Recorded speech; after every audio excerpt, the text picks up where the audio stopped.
Sugatan ang dalawang pulis mula sa 1203rd Maneuver Company ng Regional Mobile Force Battalion 12, habang patay ang dalawang individual sa naganap na engkwentro sa paghain ng search warrant sa Barangay Bulacanon, Makilala, Cotabato, nito lamang madaling araw ng Huwebes, Agosto 14, 2025. Kinilala ni Police Lieutenant Colonel Rolly C. Oranza, Chief of Police ng Makilala Municipal Police Station, ang mga sugatang pulis na sina Police Corporal Jason A. Hongko at Patrolman Christian A. Nera, pawang mga membro ng 1203rd Maneuver Company. Samantala, kinilala ang dalawang nasawi sa engkwentro na sina alias To at alias Ped, kapwa security personnel ng target ng operasyon, na kinilala na si alias Ramon, isang negosyante.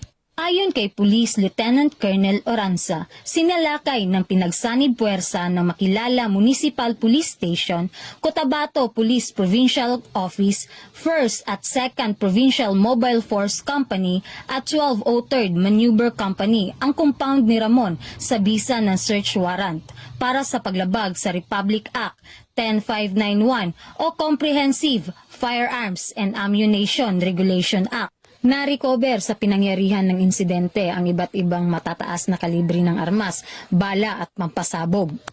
Malinaw na ang bawat operasyon ng PNP ay ikaakibat ang matinding panganib sa buhay. Patuloy na ginagampanan ang tungkulin upang tiyakin ang kaligtasan ng mamamayan.